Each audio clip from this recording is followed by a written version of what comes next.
Hello and welcome to Conversations Need to Be Had. I am your host Chantel Gabriella Jazz, and I am joined by Umreet, aka C2 to me. How you doing? How's it going?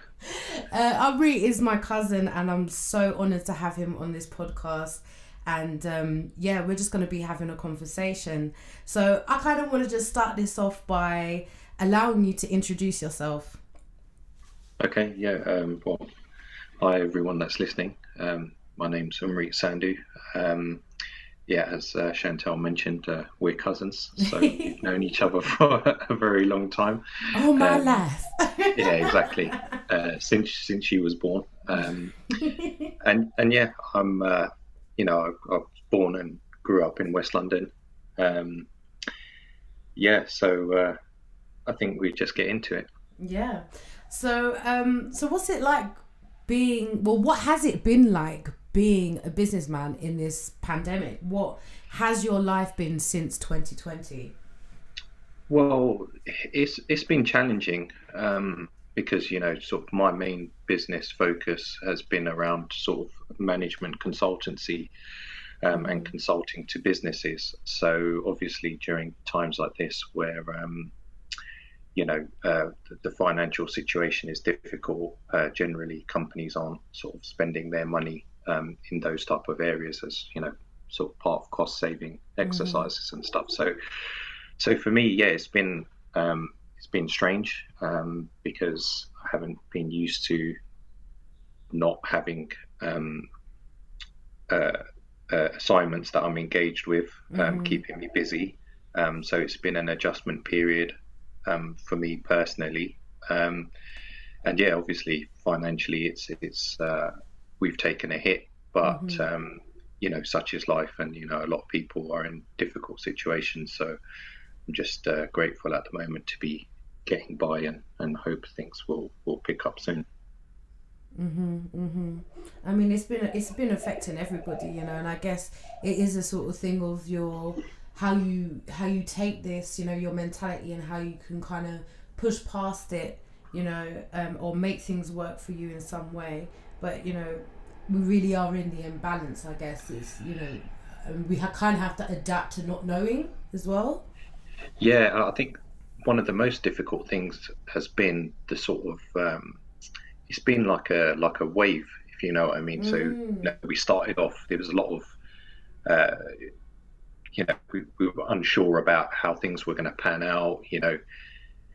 I myself personally thought, okay, maybe a couple of months we'll have a bit of a hump, and then things will pick up. But it's just been constant, and it's every time you think there's going to be some stability and opportunity to kind of move forward from this, Mm-hmm. um, they put in new measures and new lockdowns and stuff, and it's Mm-hmm. just, I think for me personally, that's been the hardest bit is being trying to be hopeful, Mm-hmm. getting to a point where things are starting to change, and then all of a sudden um, that situation getting flipped on its head and then going back into like these full national lockdowns and that, Mm-hmm. because obviously that affects what I'm able to do in terms of trying to diversify and try to do new things. So, and not only that is to reestablish what I've been doing before. So Mm-hmm. um, yeah, that's definitely been something that I've struggled with in terms of um, because it's just a difficult situation, but it has also allowed me a lot of personal time to work Mm-hmm. on myself and certain things that I've probably been putting off for a long time. Mm-hmm. So you've got to look at the silver lining and everything. Mm-hmm. Um, so for me, sort of from a financial and let's say a business perspective, it's been hard. But personally, I think I've had an opportunity to kind of decompress and you know, work on myself a little bit, which is definitely going to be beneficial for me going forward in the future. Mm-hmm. I do think as well, like when everything was all go go go, it was hard for us to kind of have that time for ourselves. So I guess that is a positive that has come from this, that we are able to kind of have that time for ourselves to really know what we want to do and everything. Yeah, I totally agree, and that is the thing. You know, if I look back on the sort of last 10 years or so, I've just been constantly on the go, you know, with various different changes in life and career, etc., etc. But I've realized in this time where I've had to like really reflect, and I haven't had any other distractions, about how many opportunities I haven't made the most of because I wasn't necessarily there in the moment. As in, I was there and present, and I was having a great time, say, for instance, on holiday or something like that. But I wasn't actually there in the moment. I was always thinking about something else. As you know, my mind was elsewhere. I didn't really allow myself to immerse myself in that experience, which you know, that's definitely something that I'm going to work on going forward. Is that when I do get opportunities to have, you know, experiences and stuff, that I really want to be there in those moments and try and make the most of it, rather than thinking, oh, you know, my mind was going at a million mile an hour and I was thinking about different things when I could have just been enjoying sitting by the beach and, you know, hearing the waves crash, you know what I mean, that kind of stuff. So you do get an appreciation for, you know, these smaller little details that sometimes, as you said, when the world is just going at its crazy pace, they don't even cross your mind. And we forget that, you know, all we have is the moment. All we have is the present moment. So, you know, it is about the now. It is about exploring those experiences that we are in at the time, you know, and really center ourselves in that moment, you know, because I feel like as human beings, we've kind of just been conditioned to constantly be analytical, be in our minds, and to think about what is to come instead of what is here now, you know. So I think, yeah, it's important to remember that literally all you have is the now. But I wanted to speak about also, like, how has your religion played a part in this time? Like, because you're a Sikh man and you're in the UK, like, how has it been for you with your religion throughout your life, but also how has it helped you in this time? Well, I think that for me, sort of in terms of how religion and my beliefs have helped me, really kind of goes back all the way to my childhood, and just learning about my religion, obviously, you know, being taught by my parents and by other elders about Sikh history. And, you know, there's a lot of really humanitarian sacrifices that have been made, you know, by the Sikh gurus and by the wider the Sikh community. And it's stuff like that that kind of, I think, has helped me to kind of be prepared for adversities in life and to have a bit more of a you know, to think past just myself in a situation, and to consider, you know, others and how, okay, I might be in a bad spot right now, or might have some difficulty or adversity, but there's people who go through a lot worse. There's people who have made sacrifices of their own self and being for the betterment of humanity. So it kind of helps you to get some perspective and not to kind of get too much on the self-pity. And I think the other thing is that one of the quite fundamental philosophies of Sikhism is about controlling your ego. And I think ego is something that a lot of people don't really understand. Yeah, Like, and that's for you to break it down, because there's so many different perspectives on the ego. Because some people are like, you need to get rid of the ego, you need to destroy it, and then some people are like, but if you don't have the ego, you're not going to do anything. That's like your face for the world. Like, that's what pushes you. That's your determination. So some people are like, oh yeah, you've got to have ego. So yeah, what's your perspective on ego?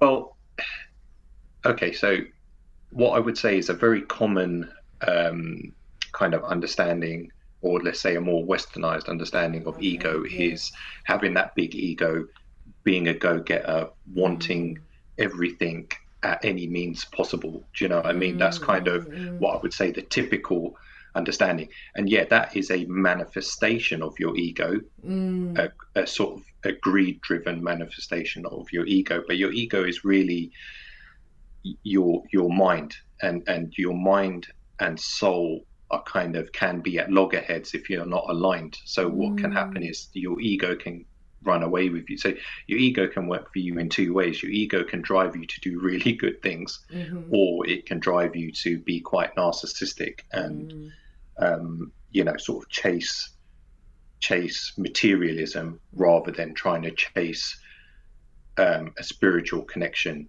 sort of with the world and the people around you.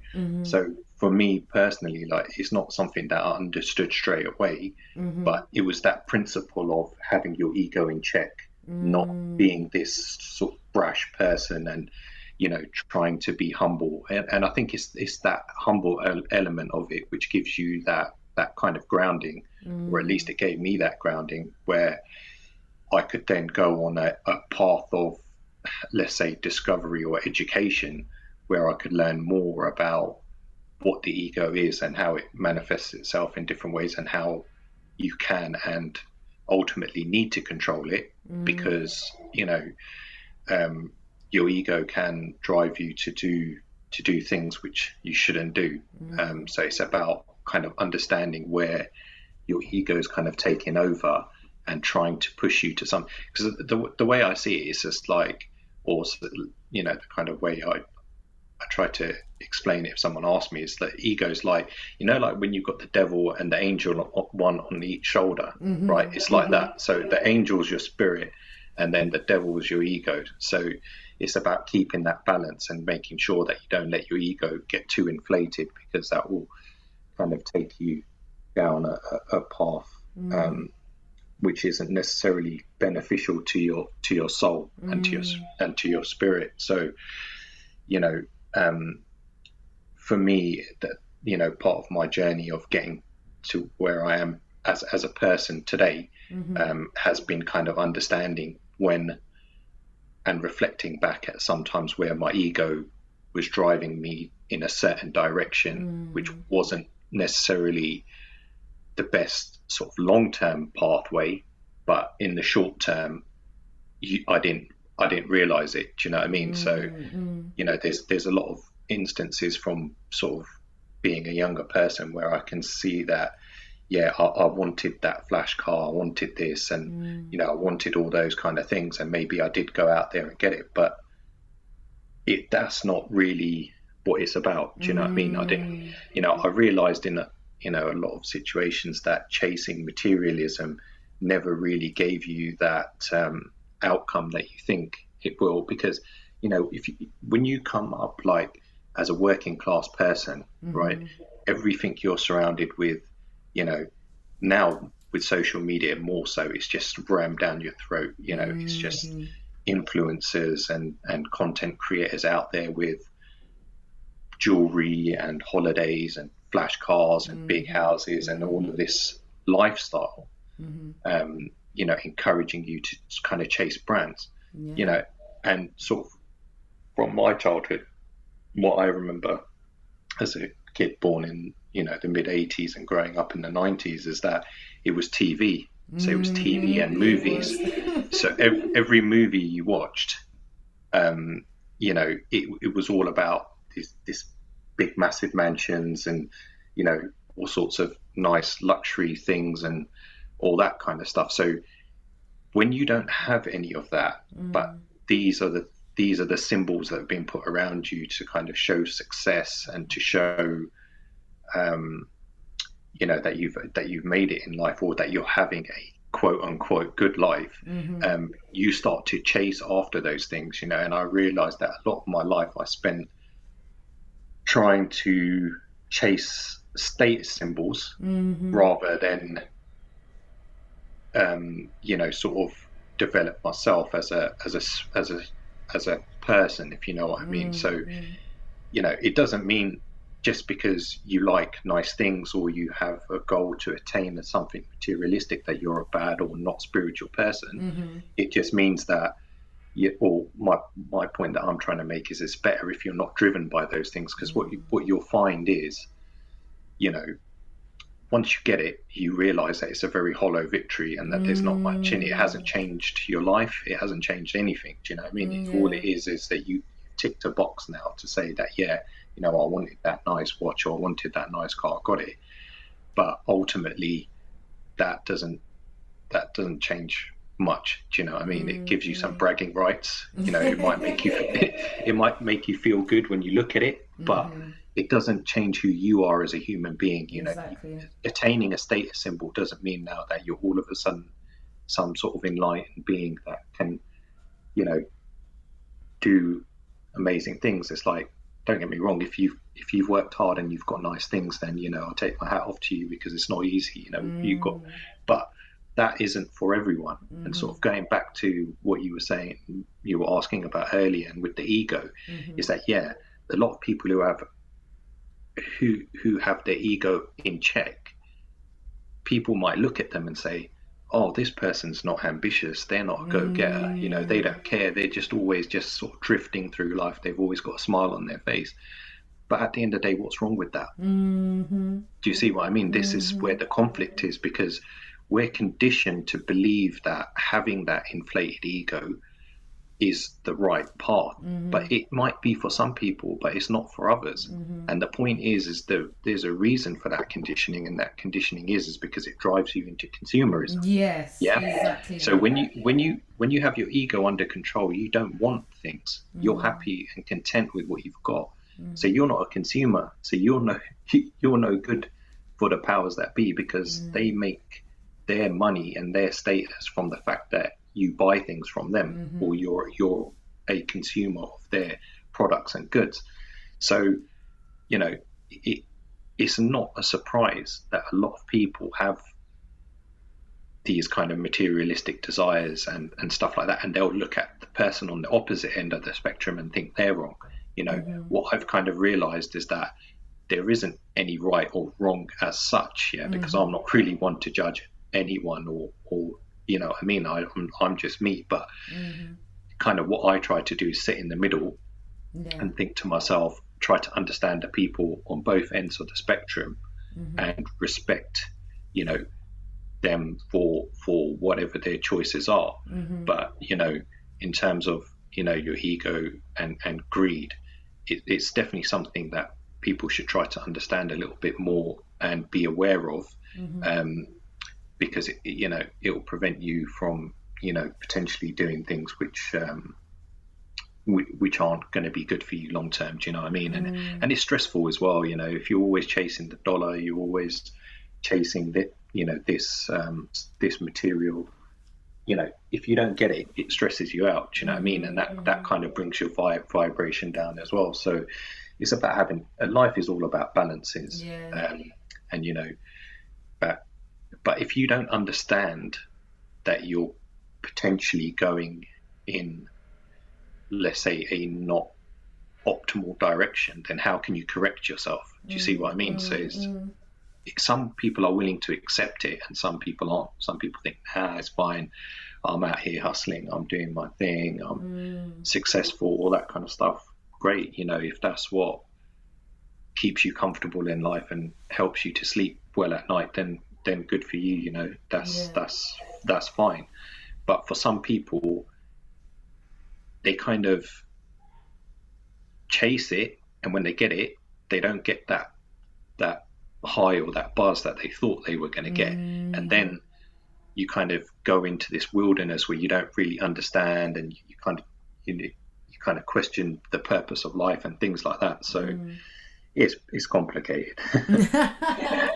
But I guess that's life in itself, you know, and it is a journey. And if we're willing to uncover certain things about ourselves and why we do certain things, then I guess we would get to that point where we would actually have to weigh up, is this actually worth the amount of time and energy that I'm giving to it just for me to have this status, you know?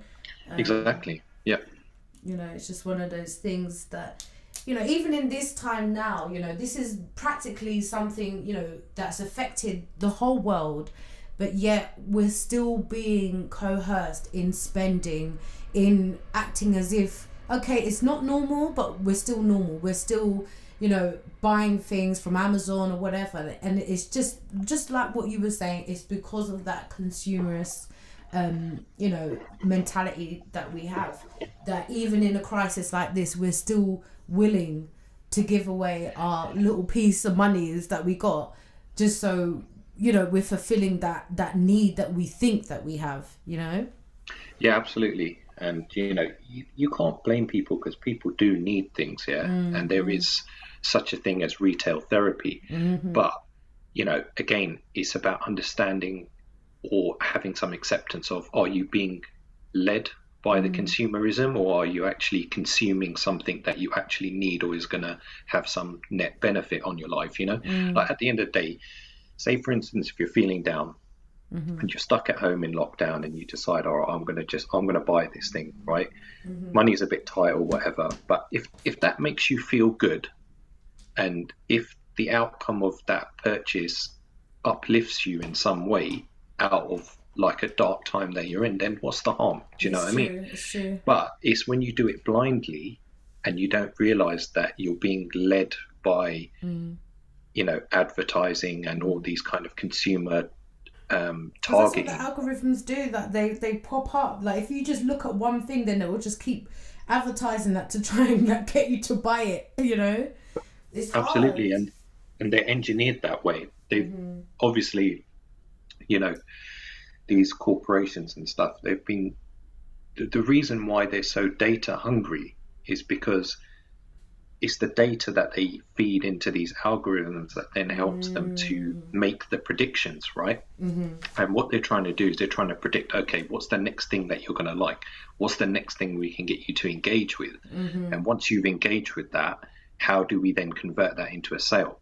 So, you know, if you think about since the sort of internet started and all of that kind of stuff, if you think, and you know, things like cookies and that people didn't really understand back in the days, the value of those things. So if you think about the size of the data set that they have, it's unbelievable. They can literally put your demography into an algorithm, and basically it will just it can pretty much predict to a T what your habits are, you know. And then they can use that information to target you, and that's what it is. It's targeting in order to get you to engage into that kind of consumer activity. So, you know, although people probably thinking to themselves, oh, you know, maybe I can't really afford this, but to some extent they're kind of getting, I don't want to use the word brainwashed, but I think maybe coerced is probably maybe a better word. They're being coerced into that, spending their money when they shouldn't be spending it, you know? And that's kind of where I have an issue with these things, is that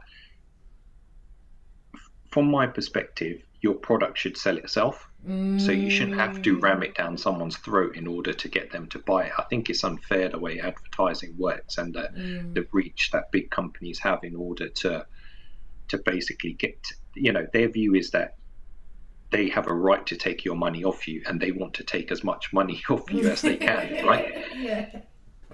Whereas it should be about, why don't you actually produce products which are useful and that people need, and they'll come get them themselves? You know, but it is what it is. It's just that we're entrenched in this sort of consumer and capitalist system. So these are the methods and tools that are used to basically extract your money off you. And you know, I found that in a number of, you know, different situations in life, that people think that just because you have certain things or you do certain things that they have a right to take your money off you and not give you the value for that money back. So it's just like, oh yeah, you know, you run your own business, you know, you're probably earning good money, so yeah, we're going to extract as much money out of you as we can. How is that fair? That's not fair, innit? A fair transaction is you give someone something that they want at the quality that they deserve, and they pay you a fair amount of money for that. So it's difficult, and then all these things lead into another, in a sense of, yeah, you'll be looking at it and you're like, oh yeah, that influencer's out there on holiday, that should be me. Do you know what I mean? And then it can have a very negative effect, whereby people are being sold a false narrative, looking at other people's lives through a lens which is heavily filtered, right, and not a true reflection of that person's real existence. And then that's driving them into sort of the depression and the mental health related issues that a lot of people are suffering with. So, you know, as useful as these tools can be, they can be very dangerous as well if you don't understand them properly, you know. Exactly. And I think it's just a bit sad how there's so much fakery going on, and that's causing so many people to feel bad about themselves and about their own lives. Do you know what I mean? And it's, you know, it's not good the way things are trending. Do you know what I mean? In terms of, you know, these constant sort of fake situations that are posted in a glamorous way or in a way that don't actually reflect reality. Because a lot of these influencers, they've been paid to go to Dubai, like they've to do exactly what you're talking about, to make other people feel inadequate in themselves, that they need to live that dream too, you know. Yeah, because what happens is that they that makes you feel so bad that you'll even go and get the money that you don't have, i.e. take a loan, take a credit card out, whatever, to go and do that, to just be like, yeah, so I can be like that person, or I can do what I need to do, or what I think is the right thing to do, because that's what's fashionable and that's what's going to get me some clout. But really what you're doing is you're getting yourself into debt to do something that someone else got paid to do. Yeah, that's it. And then you have to take on all the repercussions of that. So that drags you further into the system. Do you see what I mean? Because you're constantly chasing your tail, trying to get out.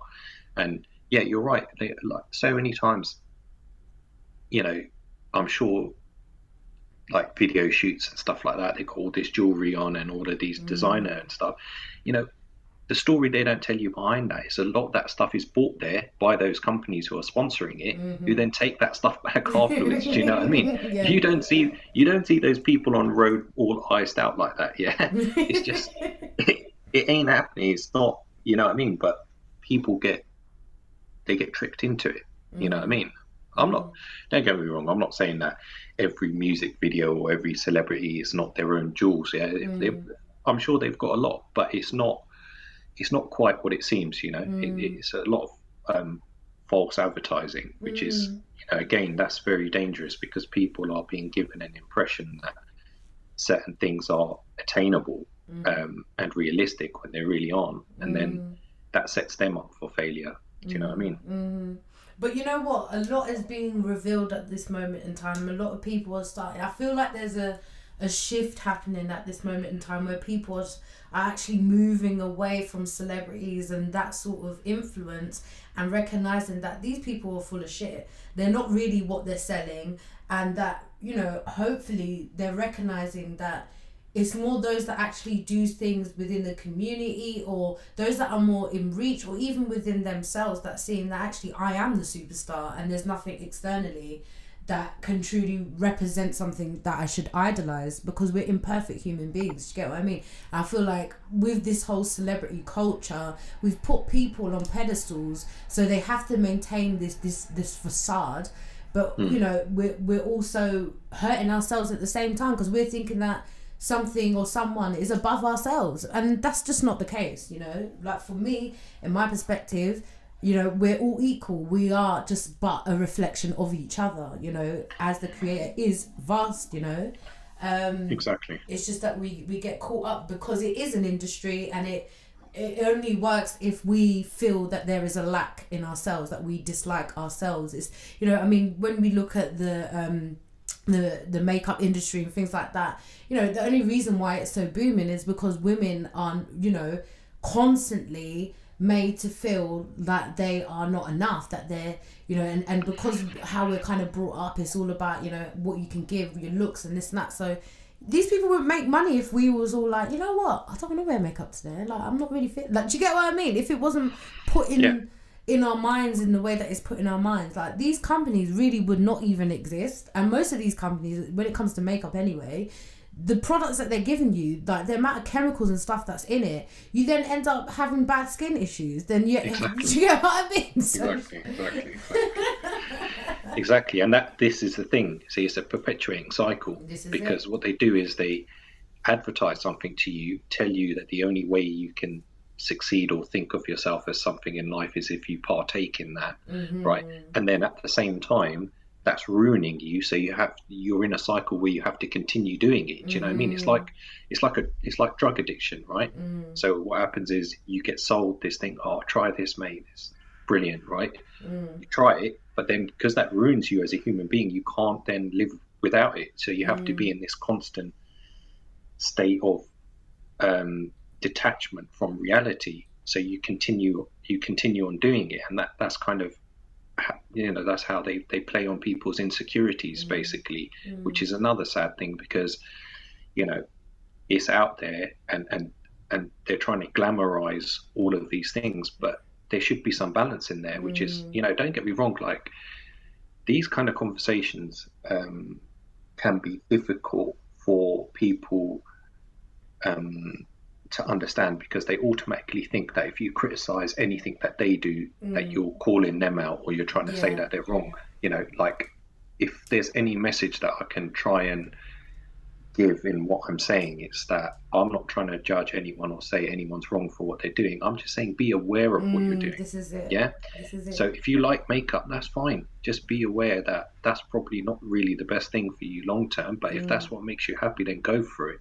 But don't at the same time preach to other people and tell them that that is the way, and that if they don't partake in what you're doing, that there's something wrong with you. Do you see what I mean? And that this is where the difficulty is, because, and sometimes it's not people's fault. If you believe in something strongly, like say for instance, I was sponsored by a company and I really believed in their products, right?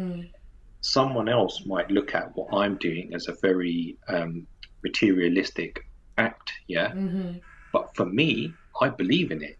So when I'm then selling that message on, it's not that I'm deliberately trying to dupe anyone. I'm just trying to say, look, I like this product or whatever. But in some cases, it's like those people don't even use those products themselves. They would never put that anywhere near them, right? But they'll hold the bottle, so they'll do their makeup or put on whatever, right? And then pose with a product that they haven't even used, just to promote it. And to me, that's just a little bit disingenuous, because I think if you're going to be if you're going to be a so-called ambassador, then you should believe in the products that you're that you're but they believe in the paychecks, cuz. Did you get exactly? But that's what it is, isn't it? That's what it is. Money talks, bullshit walks, isn't it? That's what it is. And it's like, it's what you said. It's just having that awareness to really, fine tune yourself to know why it is that you do these things. I mean, you don't have to validate yourself. You don't have to justify yourself to anybody. But at the end of the day, we must recognize that all the things that we do has repercussions, and it affects not only ourselves but those that are around us. And if we have people looking to us, we have to take that responsibility on. We can't just be like, well, I'm just whatever. No, you're doing this, and you're getting endorsed to do these things because you are an influencer, and people are going to follow what you do. So I guess it's just having that awareness, But I wanted to kind of move on from that, and I wanted to speak about the crisis that is actually going on right now in India, in the Punjab. And as I'm half Punjabi, like I haven't got already, but I'm just, for the listeners, is I haven't had like the same upbringing where like I've been that involved in that part of my life, like that part of my culture. So it would just be really good if you could kind of touch on the history and take it away. Okay, so with the current farmer protests in India, we kind of have to rewind to like the early kind of part of the 20th century. So let's say around the 1920s, 1930s was where it didn't just start there, but I mean events that happened around that time, which then led up to the independence of India in I think it was 47. I should really know that, but so anyway, so around that time, and then the repercussions of that. So effectively, the farmers, that are out there protesting are from all over India. Yeah, so let's not get that twisted, because there's a lot of narrative which is trying to portray that it's only one specific group of people, and mainly they're targeting at the Sikh farmers, and trying to say that it's just them, but it's not. They may have been the first to kind of publicly voice their opinion and to start their peaceful protest, but at the end of the day, they've been joined by farmers from everywhere, and that's quite important, because the Sikh community has always been about that. It's always been about giving a voice to people who don't have a voice. Yeah. So sometimes you have to take a stand yourself in order to give someone else the confidence in order to speak up and defend themselves, right? Yeah. So that's the way how I see how this situation has evolved, is that the Sikh farmers from Punjab, so which is the northwest region of India, you know, they did what they are morally obligated to do, yeah, which is to stand up against oppression of innocent people, right, and to stand up for the rights of all cultures and all people, not just themselves. So that's effectively what they did, and they did it by perfectly peaceful means, and they gained a lot of traction with that and a lot of support. But I'll come back to the kind of current situation, and I'll go back to what happened. So essentially, during the independence of India, where obviously the British rule ended, and the British left India, the Punjab region was the whole northwest region, which is what's now on the west side is known as Pakistan, and on the east side is still known as Punjab. So Pakistan is its own independent country with a majority Muslim population, and Punjab is still part of India, and there's a mixed cultural background. So you've got Muslims, Sikhs, Christians, you've got all kinds of Hindus, you've got all kinds of races and religions that live in that region, and but the predominant community is Sikhs, and many of them are farmers. So what happened is that during that time of the independence, and when they were negotiating borders and things like that, the Sikhs were told that they would get their own independent country. So Punjab would effectively become an independent state for the Sikhs. So they would that would be their nation. Well, not just the Sikhs, but you know, all of those peoples that live within that area. So there was no, at that time, there was no intention of, or at least let's say, I'm just trying to pick my words here, but there was no intention of splitting that region of Punjab, right, with a border, as is the case today.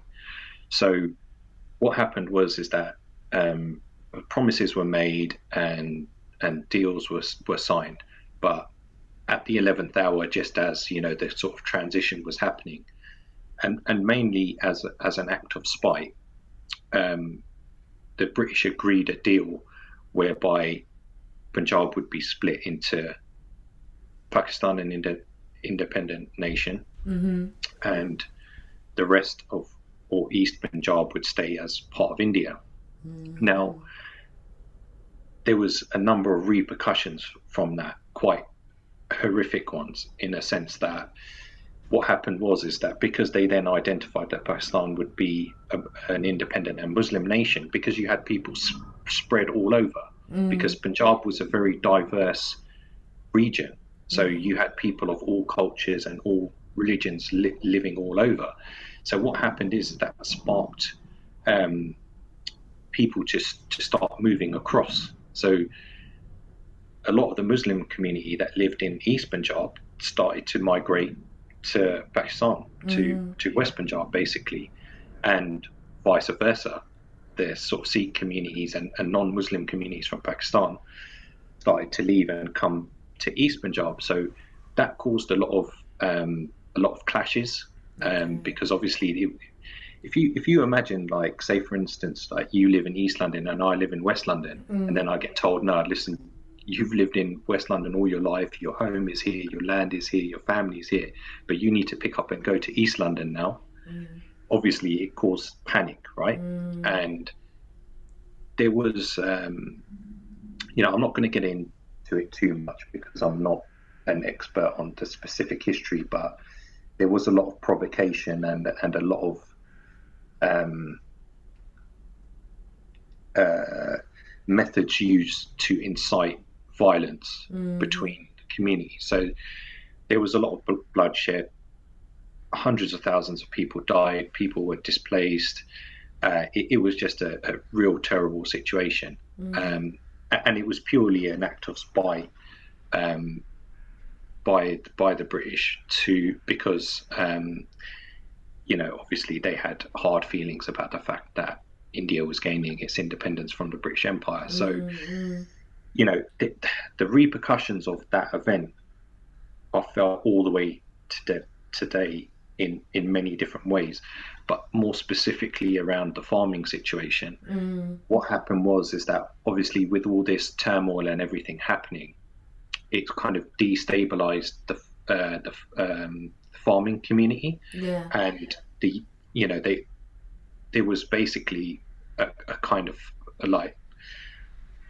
a famine in a way. So there wasn't enough food being produced to feed the people. And because of that, certain measures needed to be taken in order to make sure that there was enough food supply.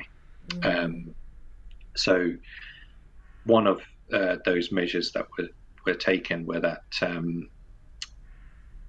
sort of following on from that, in order to kind of, let's say, support farmers so that they could produce crops to sell, because Punjab is considered India's breadbasket, so the majority of grain is grown there. And it's a very, so for anyone that doesn't know, what Punjab means is it means Bunj Arb. So Bunj is 5, and then Arb is rivers. So there's 5 rivers that flow through Punjab, and because of that reason, because of those rivers, the land is very lush. It's very well irrigated. So it is perfect farming land, which is why there is so much farming in that region.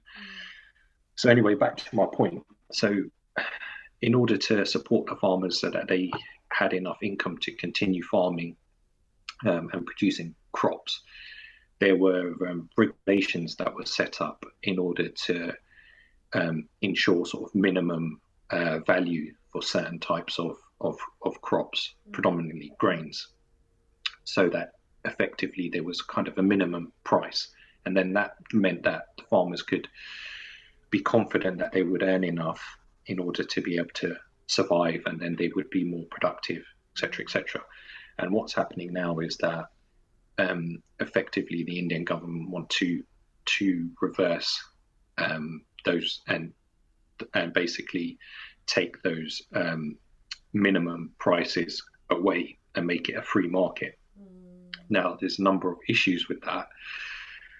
One is, in a free market, that means that the smaller farmers are going to be subject to heavy competition, and they've got no kind of backup for the price of their goods that they're producing and the crops that they're producing. So a lot of them will effectively lose their livelihoods because they're not able to compete, because they don't have the scale to compete with the bigger farms. And the other thing is that it means that the corporations that run the food and beverage industry, and that are the main consumers of let's say the grains and those kind of more staple products, can then drive the prices right down by creating an oversupply. So what happens is and this has happened, it's the way it's here in the UK, it's the same thing in America, is part of an industrialization process. Because essentially what happens is if you look at it in terms of power, what happens is the people who produce your food, they really do have a lot of influence, don't they? Because think about it, what is the main essential thing everyone needs to survive is food. So what's happened is traditionally sort of farming communities had quite a lot of power in terms of not necessarily political power, but they've had that kind of as the food suppliers, they're an important part of society and sort of the country in general. So in order to take that power away and gain more control, what the corporations do is they'll offer a contract with a farmer to say, okay, you need to produce X amount of yield of whatever crop it is, or chickens or whatever, and we'll pay you based on your performance. And what they do is they say, okay, well, you can only use these types of seeds, right? Which could be GMO seeds or whatever. And then they insist that you need to use certain different types of products like fertilizer. And even if they don't insist it, it's implicated, because how can you produce the yield that you need to, i.e. your target, unless you use fertilizers and things like that. So what happens is it takes food production away from a more organic and traditional method into a very homogenized, industrialized process. And obviously, there's going to be resistance to that, because people appreciate that the quality of their produce, and the fact that they're farmed ethically and not using all of these other different types of chemicals and GMO and genetically modified products. And there's obviously a lot of pride for people in the fact that they do things in an ethical and more moral fashion. So just going back to how the corporations use that to create competition. So what they'll do is, like, say for instance, you've got a region and you've got 10 small farmers there. The only way they can survive now is they've got to take this contract, because it's a free market. There's no minimum price. They need some sort of guarantees that they're going to make some money at least. And the majority of them will probably only end up breaking even in this situation. But then what happens is those contracts make those farmers have to compete with each other. So rather than being neighbors and helping each other, they're trying to compete against each other instead. Do you see what I mean? So that changes the community dynamic as well, because rather than having a cooperative approach, they're trying to compete with each other, and they're competing to survive. They're not competing because all of a sudden they hate each other. They're competing because they've got no other choice. Everyone needs to survive, don't they? So that's part of the reason why the farmers have taken the action they have, or taken the step to peacefully protest, is because they don't want to be in that situation where the smaller farmers can't survive because they just don't have the scale, and B, where they have to start competing with each other and lowering the quality of their produce. So, it's a difficult situation, and at the end of the day, those kind of changes in law are obviously driven by a desire to make money. So by deregulating and allowing this industrialization of farming to happen, it means that the corporations who are the major consumers or buyers of those end up making a lot more money, because they get it a lot cheaper, they get a lot more of it, and they can make a lot more profit. So that's why there's support from certain factions within, let's say, the political classes, and the elite classes, for taking such actions, because it doesn't affect them. Do you see what I mean? Because they have enough money to be able to get the best quality produce and all of that kind of stuff. But what happens is that they could potentially stand to make billions from such changes, right? So you've got these people who are trying to protect their their livelihood. And not only is it just their livelihood, this is a tradition that they've had for hundreds of years. Yeah.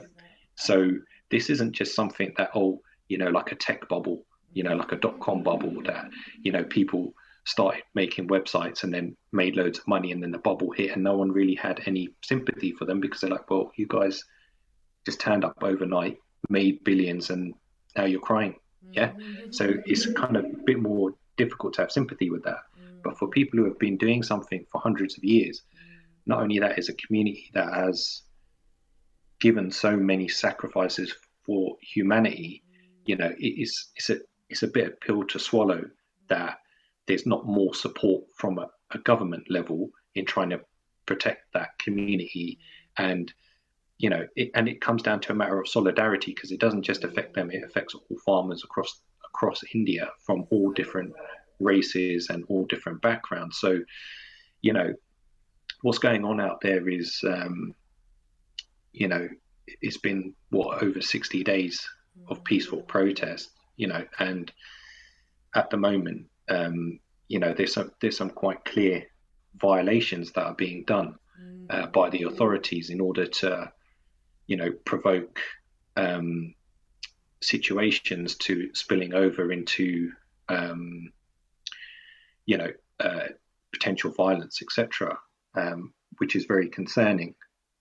The other thing that's very concerning is the fact that there's been very little mainstream coverage of the situation. There's been a lack of education. So, at the end of the day, when things are going on geopolitically around the world, generally you tend to find like there'll be a documentary about it on mainstream TV to kind of educate people and help them to understand that situation. Nothing like that has been done thus far. And the fact that they're not covering it in the media, or what they are covering is only the negative things, which are being very poorly portrayed, and those images and the way it's been reported has been heavily manipulated to make the protesters seem like they're the ones in the wrong. It's a very sad situation that in the modern world that we live in with so-called democracy, that things like this can be allowed to happen, and that there's a lack of support globally from the superpowers for those people. Do you know what I mean? So it's kind of it's concerning, because at the end of the day, is that a sign of things to come, that tomorrow it's just whatever is in the interest of profiteering, they will enforce by any means, and your basic human rights to protest peacefully, and not only that, is to have an opinion and have your say on matters, which I thought that's what democracy is about, that people are able to give their views and have some protection of their rights, and human rights in particular, that how easily that can be taken away, and what's going on currently with all these lockdowns and things like that is concerning, because it shows signs of very similar potential for things like that to happen, globally, because it's already at the happened. end of It's already happened globally. Without question, people have submitted to this, to not have their liberty. You know what I mean? To not have that yeah, freedom exactly. of a voice or whatever. Yeah, because with the laws that have been passed, the lockdowns and stuff, people can't even come out and protest, in solidarity with that. So there were some, a few months ago, there were some protests. I know a lot of communities from around the UK came down to London to protest outside the Indian High Commission, in support of the farmers. But those things were all very quickly shut down. And under current lockdown rules, they're actually now illegal. So even if people do want to go out there, they face being charged criminally for that. So, at the end of the day, it's concerning that these measures are being put in place so that there can't be the global support for what is ultimately, a peaceful protest, and something which is um, something where they've got every right to protest for that, because protesting for your livelihood, protesting for your heritage, yeah, that's every person's human right to do that. So, you know, it's even stuff like what happened in Hong Kong. You know, we hear very little about that now. Yeah, You know, recently, yeah, they've really shut that down. I mean, I feel like the beginning of everything that was going on last year, we had a lot of contact still with Hong Kong. We were finding out, you know, seeing the protests going down, all of that sort of stuff. But recently, there is no content. There is nothing that you can find online, man.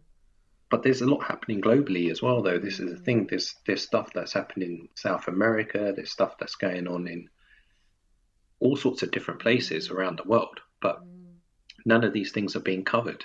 You know, because at the end of the day, when people who are protesting for their rights have visibility of what's going on around the world, they'll come in. They'll come to a level of solidarity with each other, which will support each other's causes. But if you're not able to do that, then it weakens your cause, doesn't it?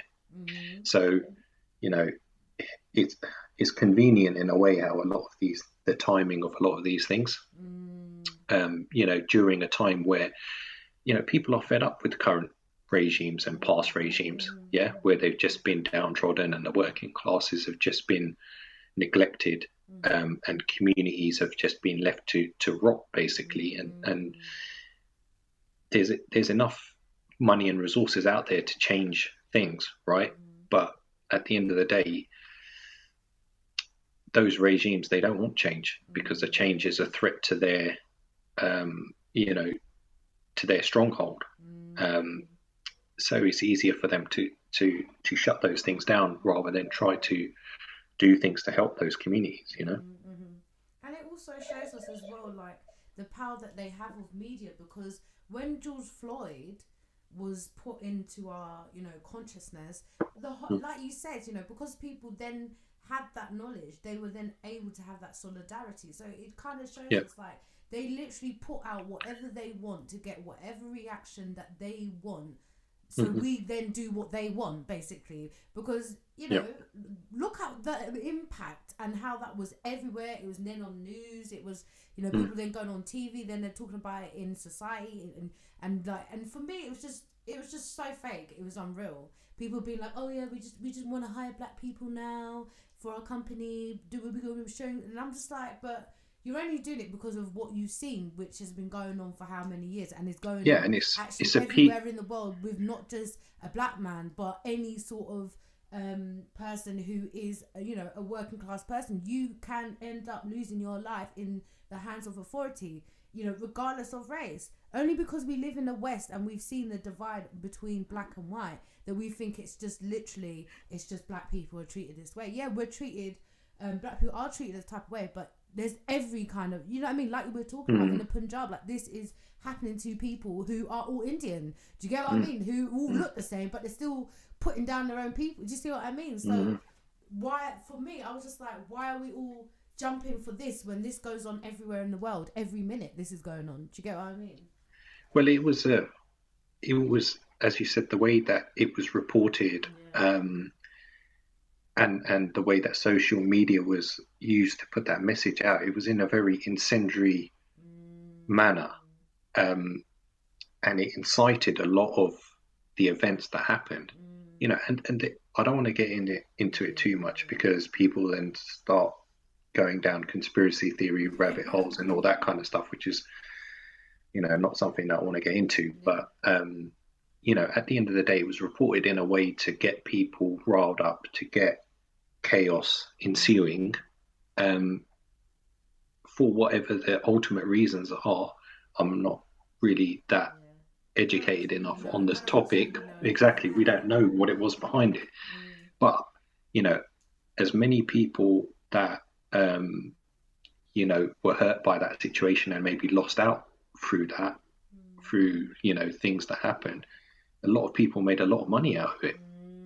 You know, there was billions that were generated during that period of time. And, you know, that's a period of time where there's a global pandemic happening, or kind of coming on stream, that the economy is in a very shaky situation. People are losing their jobs and stuff like that. So they've been locked down, or all of a sudden they've had the rug pulled out from underneath them. So sitting at home getting bombarded with images of these injustices, what do you think they're going to do? They're going to take to the streets, aren't they? And then you put the major provocateurs in there that will incite situations, and then is it any wonder that it will just blow up in that way? So there's a lot of manipulation going on in the background, which is but it's always been that way. It's always been that way. This is nothing new. Nothing has changed. Exactly, but you see, it goes against, even just touching on Sikhism. It goes against Sikhism because it's in the fact of it. The manipulation is dividing people. Do you get what I mean? And it's like one of the basic principles in Sikhism is like everyone is one. You can't. If someone's a Muslim, you can't be that. Well, no, my God is, because there is only one creator. Do you get what I mean? And it's like, yeah, that's why it doesn't sit well with me, because I see that we're all in the same boat, literally, with this pandemic, and yet we were still coerced into being divided and thinking that we are separated when we're not. You know what I mean? And it's like, if we had all that energy and directed it into coming together in, it would have had a better outcome than what it's done now. Because to be honest with you, I don't really want to touch on it too much, but for me, I've not really seen anything happen after the protests and everything. I've not seen. All I've heard of is that they've made now a group trying to get into politics or something, the Black Liberation Group. But I've not seen any money be distributed to low income areas or whatever. Like, and so for me, I'm just staying away from that and just sticking with the oneness and sticking to my truth and bringing people together in that oneness and recognizing that we can help each other as long as we learn how to listen and accept each other's differences and not ridicule one another for them. You know what I mean? Because I feel personally in this time we're moving in, we are being globalized, but that's what we always were in the first place. We were never separate. Do you get what I mean? Yeah, but the thing is this is a tactic that's been used throughout history, which is divide and conquer. Yeah. Because the working classes, which is the majority of the world, right? The elite and the political classes and the highly wealthy are a few percent, right? The majority is the working class, and at the end of the day, as a community, global community of working class people, can you imagine how much strength there would be in those numbers? But the point is that how do you prevent that? You prevent that by dividing people, and the way you divide them is you divide them on topics of race and religion, because those are the things that kind of really hit people deep in their core, and that they have that kind of tribal instinct about. So there's always been these constructed efforts to cause division within working class communities, because when the working classes are weak, the elite get their way. They get to do whatever they want. So it's not something new. It's been happening for all of time. That since there's been power struggles, there's always been this divisive nature, which is, oh, I'm part of this gang. If you're not part of my gang, then I don't like you, and therefore we can't stand together on issues. Yeah. So it just kind of takes our negotiating power away, doesn't it? Because we're too busy fighting each other rather than going back to your earlier point, standing together, unifying, and trying to support each other in order to create a future where we've all got opportunities and we've all got options. But what's happening now? Your options are getting taken away, because with all companies going bust, people losing their jobs now.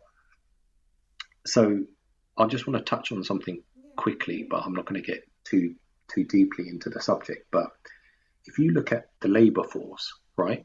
So before you had people, let's say, not necessarily skilled, not necessarily highly qualified, but they were working like, let's say, a well-paid desk job in an office somewhere, right? Yeah.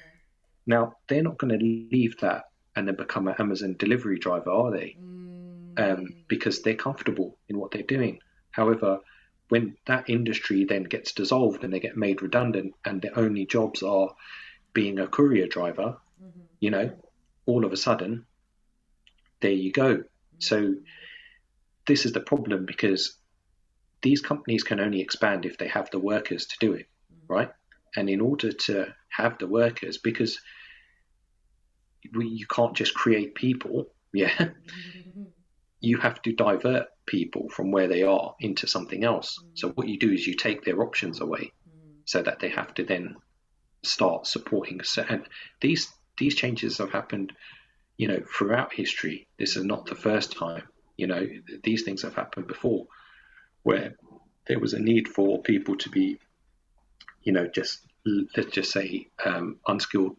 There was more need for people in kind of unskilled industries, but you couldn't get those people because those same people could go and get a nice job somewhere else, earning better money, or maybe even the same money, but just they would have a bit more kind of, you know, pride in their vocation, maybe even job satisfaction. So how do you get them to go from that to some roboticized industry where you basically just, you know, repeating the same actions for 8 hours a day during your shift? You know, you have to take their options away, and then they've got no other options to do it. And, you know, think about how many people have been running small businesses. You know, they might have been creating their business for 20 years, 30 years. They got a lot of pride in it. They don't make a lot of money, but they earn a living. Yeah. So now all of a sudden, you've taken their ability to earn away, their business goes bust. So what happens? Rather than having that autonomy of running their own business, that satisfaction of being a craftsperson or whatever, now all of a sudden they got no option except for to take a job in a supermarket or something. Yeah, no disrespect to anyone that works in, and don't get me wrong, I'm not trying to disrespect anyone in those types of careers. But the point is that, you know, it's coincidental how all of these measures that are being enforced are having the biggest detriment to small businesses, you know, and craftspeople. That, you know, and this is where people had that, they had an option outside of the normal labor force system, yeah, was to have a small business. So they were entrepreneurial. They might not have earned a lot of money, but they had their little entity, right? Now, even those opportunities are being taken away, and who's going to come in? It's going to be the big corporations that are going to come in and buy all that infrastructure, and it's just going to become, you know, homogenized like everything else. I mean, it's been So happening all over London. The gentrification is just ridiculous. The amount of businesses has been closing way before even the pandemic. Do you get yeah, what I mean? Like, it's insane. It's insane to see. It really is. yeah. So, you know, it's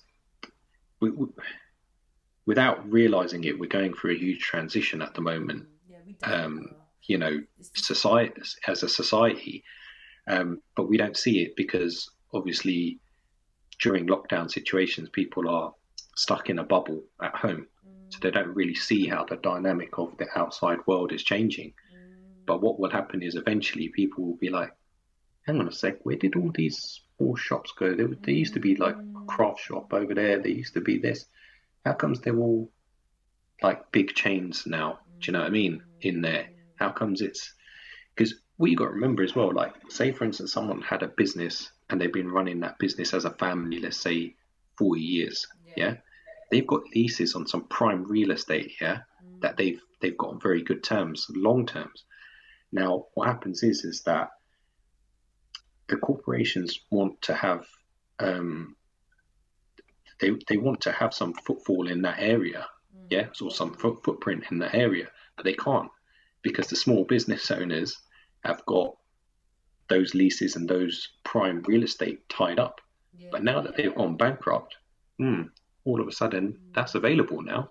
So we can turn that from like a small business family run business into something that's just run by another chain, faceless chain basically, or brand. And then we just watch people get poorer and the richer get richer. But Well, this is the it's thing, and always that been the case, but it's at this point in time, it's like they've literally got their foot down on the pedal and they're going in, like they're not holding back now, you know.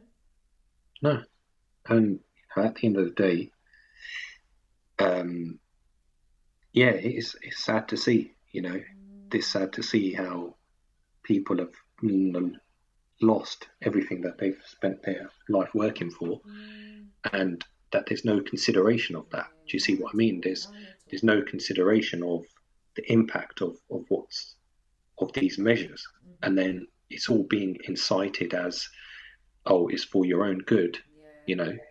Let's stand together and all of that kind of stuff. But what's being done to help those people then? So shouldn't it go both ways? So what you're trying to say, that because you're less wealthy, that you should have to sacrifice your whole life and livelihood for to stand together while the rich are getting richer? No, but the point is that business is crumbling. Yeah, let's fight this thing. But hold on, but my whole life is going down the drain. What are you talking about? yeah, but the point is that it wouldn't be such an issue if people if it was really equal and people were standing together, but they're not, because the rich are getting richer and the poor are getting poorer. So there's a disparity somewhere. That someone's playing the game. Do you see what I mean? In terms of playing it to their advantage, where it should be now. It's not fair for us to get richer while people are getting poorer. So what we need to do is divert some of those additional resources that we've been able to create in order to projects to help the people who have lost everything. You see what I mean? But it's never about that. It's never about helping the person who lost everything. It's just about helping the person who's got a lot already get even more than what they already have. Because people have had to take risks, like, people, when one of the lockdowns, like there was still people down Deptford had their shops open on the sly, like you had to go back round the back and all that, because at the end of the day, how else are they going to survive? How else are they going to feed their kids? And I'm thinking to myself, like, imagine how much it costs to even rent that space in the first place. So you've got to pay exactly for that. Then you've got to, yep. Do you get what I mean? So it's like people will do what they have to do, but I'm not here to judge them and say that they're criminals. They're not criminals, because more time when their person becomes a criminal, it's because they've been pushed to that level. Exactly. They've got no other choice. When I grow up, I really want to rob people.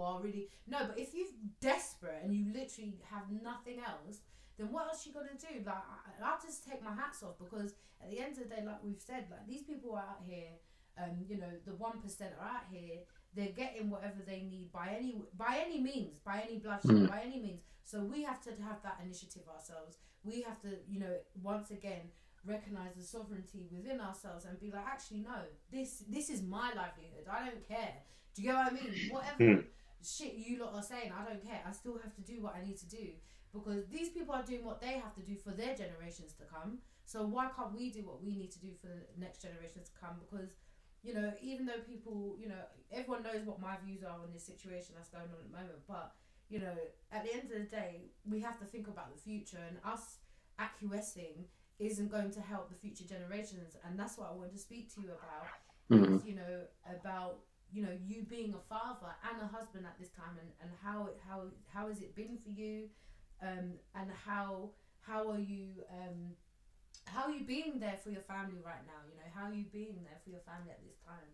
You know what I mean? Because I feel there's so much pressure that is put on men to to uphold everything or whatever, but it's like you can't uphold everyone as well, and you're going through this as well. Do you know what I mean? So I'd just love to know how has it been for you?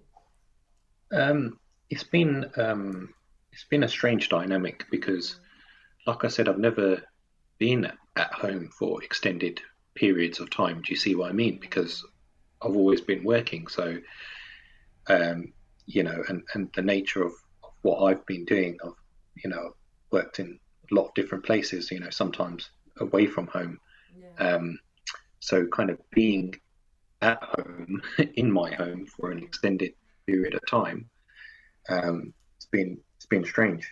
And you start to realize a lot of things that you don't normally see, because there's little things about the daily routine and stuff like that you're not necessarily aware of, because you're out the door before everyone else gets up, and you're back once everyone's kind of done their day. So you start to realize, and not only that, is it's strange everyone being in the same place for such an extended period of time. This is something that's not, it's never been known to be that way, you know. And I'm sure a lot of people can kind of relate to that, is the fact that they've not like been at home, like, and you know, sort of in each other's faces for such a period of time. And I know that sounds a bit harsh saying it like that, but you know, there is you know, there's that saying, absence makes the heart grow fonder, right? And the truth in that is when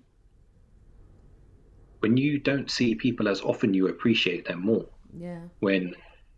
Because you all have your own space. Do you see what I mean? You all get to have your little escape. You all get to have your little downtime and do your thing. But you come together, you know, and you enjoy that time together. Whereas when you're forced to be stuck in each other's company, I'm not saying that it's changed anything in terms of how I feel about my family, but it definitely gives me an appreciation for how hard it is for, like, you know, and I don't want to sound funny here, but like, something that I really thought about a lot and grown a lot of appreciation for is for like single mothers that basically this is their reality.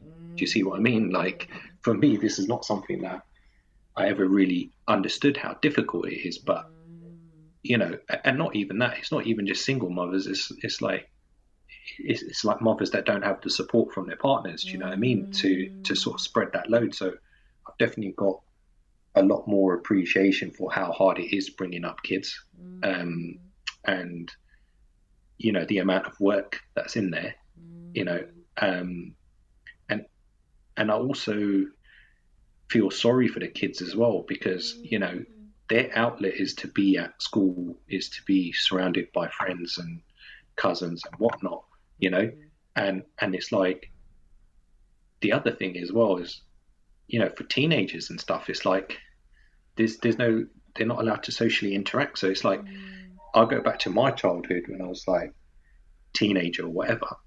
I was always out the house. I was always, you know, with friends or seeing people or going places, right? I can't even imagine how I would have coped if I was in this situation now. So for those people who are going through it and living in it right now, you know, I can't even imagine. But the way that people are getting by is because of devices, basically, and social media, because they're getting distracted by those things. Whereas in our day, we didn't really have that, right? So, and definitely not to the extent of accessibility that there is today.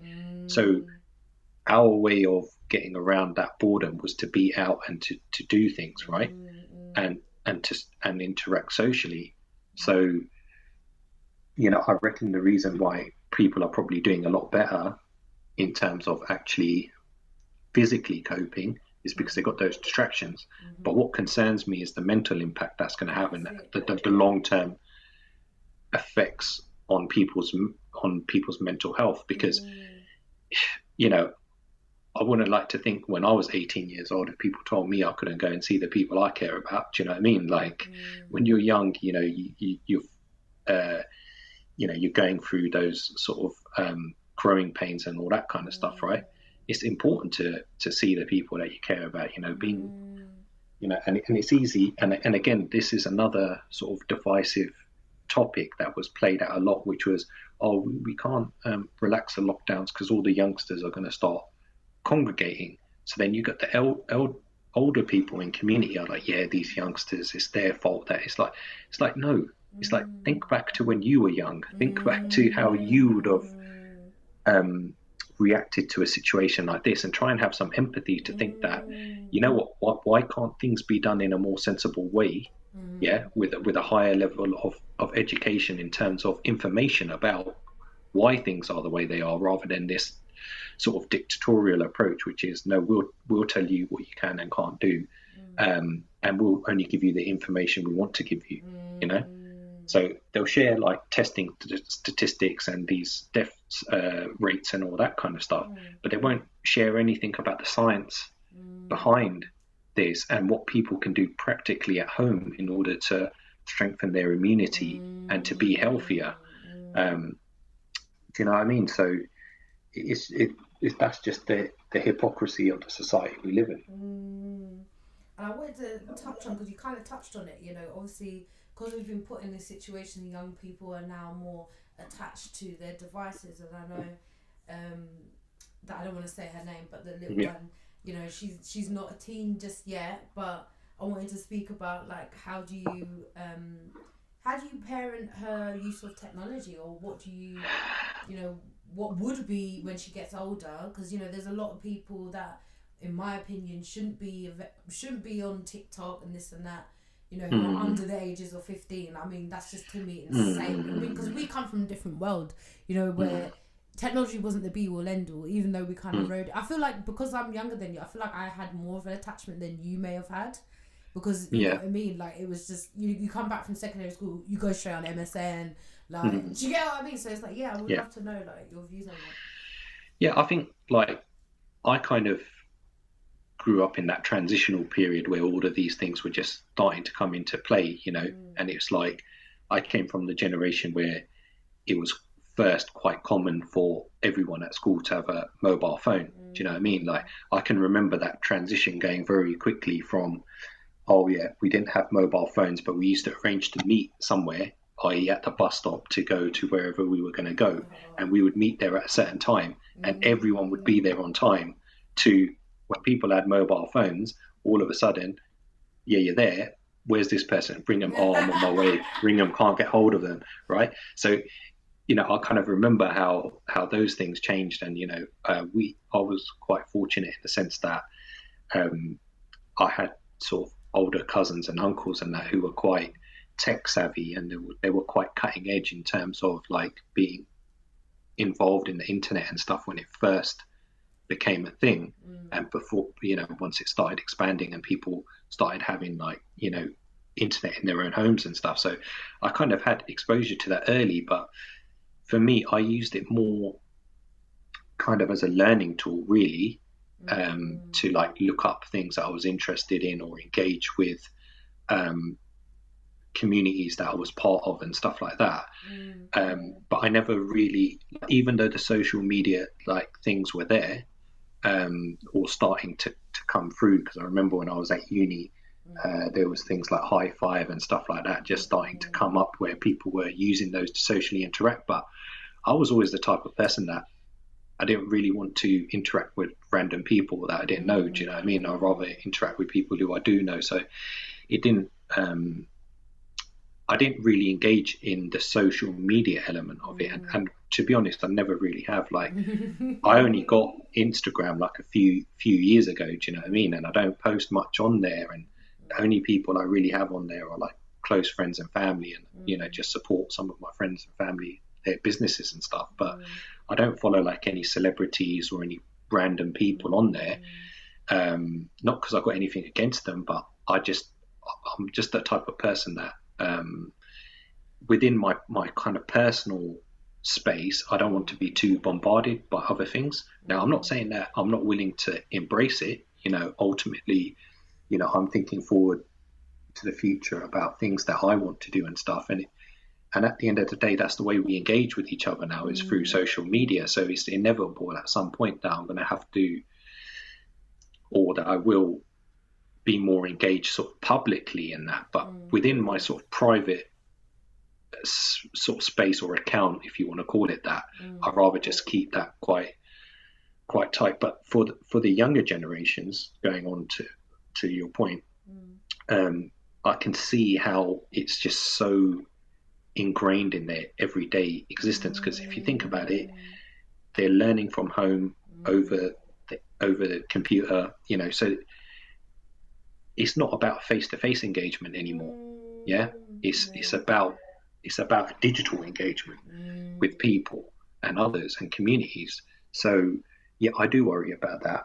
Like, with my little one, I don't. She doesn't have her own device. She uses our devices, like, sometimes and stuff, and she can use the computer and whatnot. But you know, I wouldn't say strict rules, but I'm quite um, like, I'm not criticizing anyone because at the end of the day, every parent has their own view on how they want to raise their kids, but I don't want her to get too involved. Like, I don't even like her watching like TikTok on her, like, TikTok is someone else's phone, dating, I right? tell you. And it's not because I've got anything against people on there, but I just think that you know there's just that chance of being exposed to something that you shouldn't really be exposed to. So I kind of worry about those type of things. And like you said, a lot of kids are getting, And it's aimed involved at in them. these social, Yeah. like at 10 years old, like Yeah. 12, 13 Yeah, years but old. sometimes even younger, but sometimes it's because the parents are coercing them or getting them to do it because they're trying to be like, an influencer or whatever.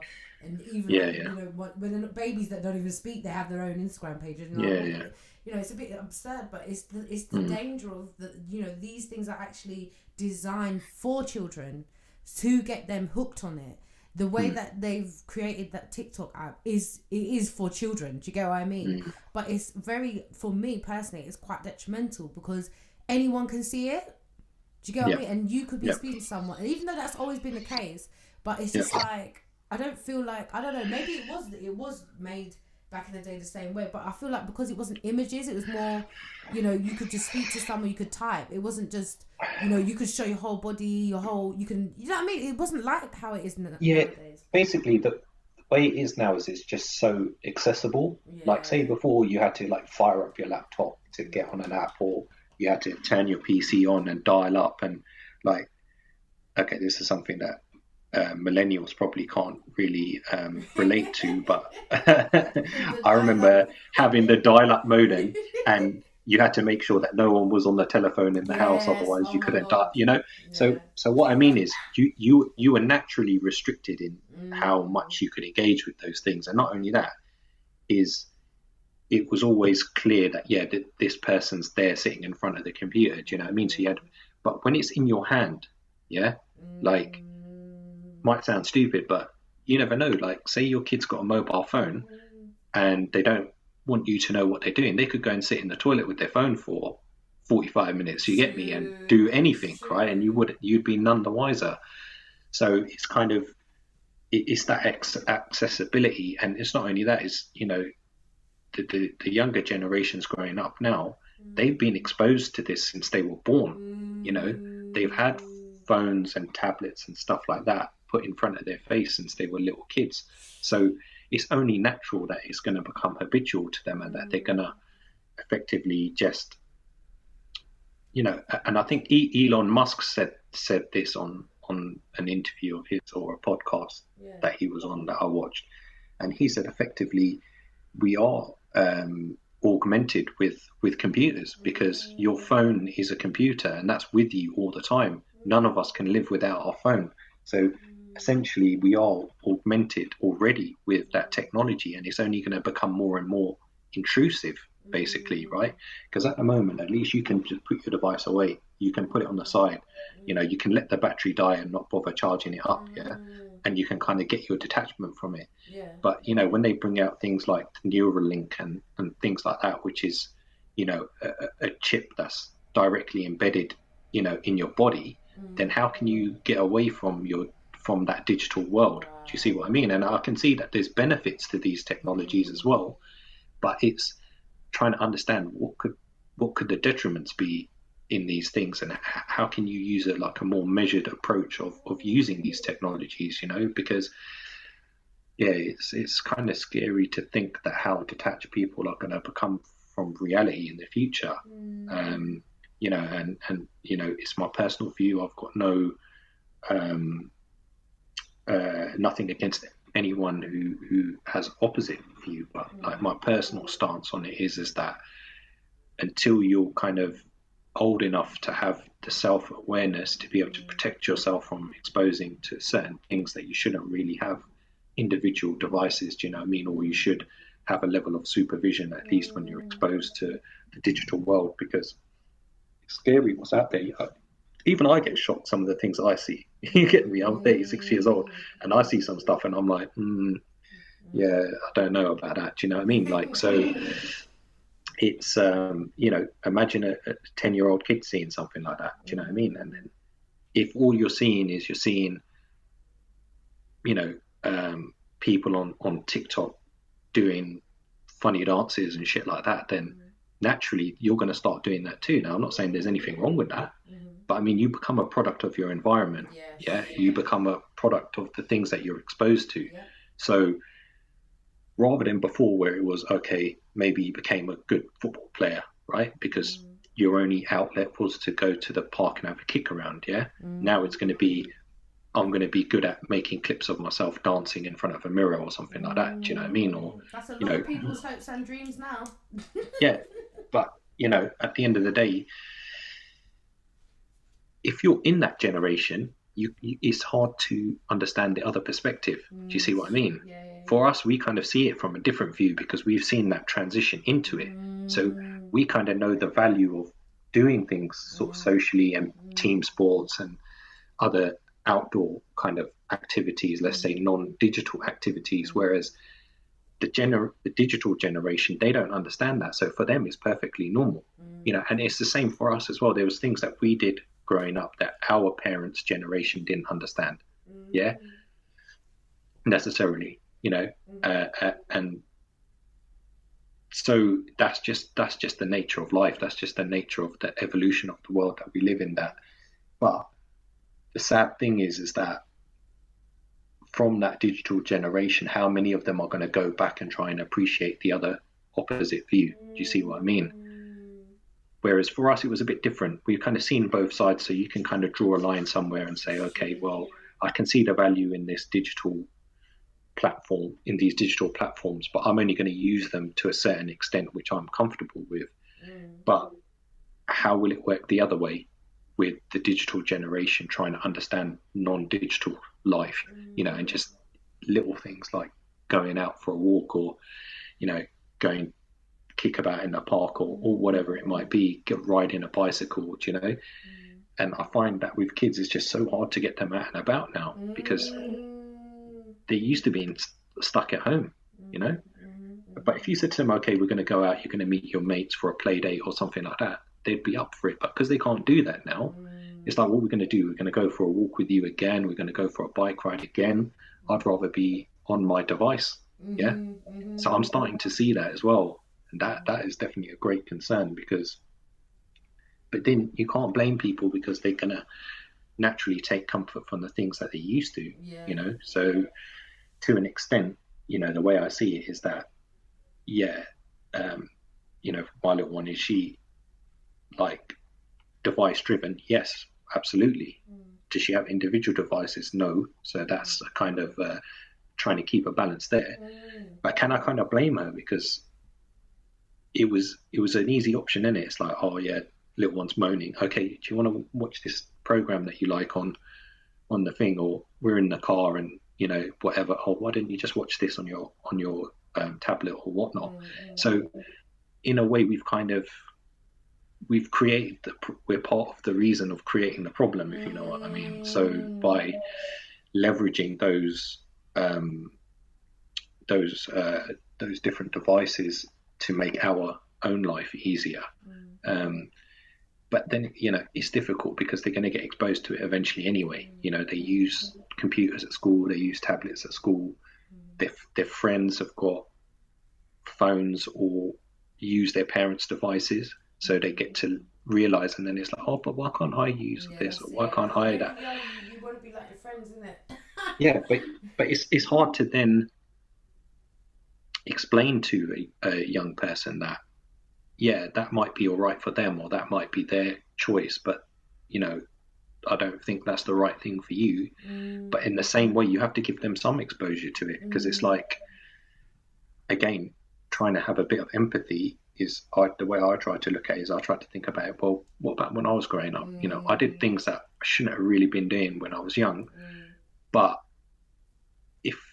if I hadn't have had the opportunity or exposure to certain things, then maybe I would have done it to an even greater extent. Do you know what I mean? So sometimes having a you know, a sort of a soft introduction into things is not such a bad way, because at the end of the day, if someone's curious about something, they're going to go find out about it one way or another. So, there's just certain things in life that you can't change in that regard. Well, you answered that beautifully. That was excellent. And this has been such a great podcast. I mean, the time has flown by, and I think it's time to kind of wrap it up. And I just wanted to kind of touch on the fact that you're in the current process of evolving and becoming a new person. So I don't know if I should put out your Insta or what yet, because I know you're not established yet in what you want to do. But yeah, I don't know. I'll leave the end bit to you. Well, what I'll do is, like I said, currently I don't have like a public account where, to interact more broadly. So what I'll do is I'm planning on setting something up. So I'll let you know so that you can maybe tag it in the comments or whatever. So, part of what you said there about evolving and changing is that I do want to be more accessible, as in I do want to kind of speak about things more, and there's definitely a lot of things that I'd like to share with people which I think would be beneficial. Not saying I've got all the answers, but there's certain things and experiences coming up through life that I think would be valuable to share with people. So I'm definitely looking to change that. I think, as I explained earlier, I've always been quite reserved in a sense, so it's kind of been difficult. Like, even doing this podcast with you is something that has played on my mind, in a sense of, not because it's a bad thing or anything like that. Like, I knew it would be a great thing for both of us to do, and hopefully people can get some benefit and some value from it. I really, really do hope that. But it's about putting yourself out there, which is difficult, and so that's part of the way I need to change and be a bit more open, because you can't really help people or share with people if you don't put yourself out there. Do you see what I mean? So I'll definitely be setting up some social media presence and that in the near future. So and not only that is obviously, I'm not sure if there's comments and stuff, but if people like the content, if you like the conversations, or even if you picked up on something which you think you'd like us to follow up on in future episodes and stuff, then just holler at Chantel and let her know, and she can get hold of me that way. And then when I'm ready to kind of get myself out there, I'll make people aware of how they can get hold of me. That's excellent, amazing. I'm so excited for you, cuz. And just once again, just thank you so much for giving us your time and being part of the first season of Conversations Need to Be Had. I have been your host, Chantel Gabriella Jazz, and like C2 said, if you're feeling it, let us know, comment, share. I can only do this if you're listening, so stay tuned. Bye. Hello, I'm Chantel Gabriella Jazz, and you've just been listening to Conversations Need to Be Had.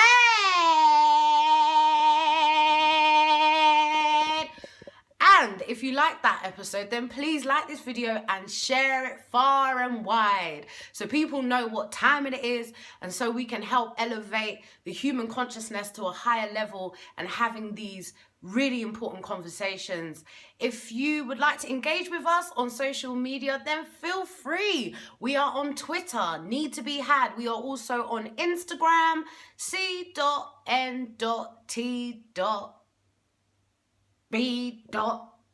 I just like them dots. I had to fill the dots. But anyway, or if you would like to engage with us through email because maybe you want to contribute, or maybe you'd like to feature on this podcast, who knows, then please email us at needtobehad@gmail.com. And thank you so much for listening to this episode, and stay tuned as we have so much more content to give you.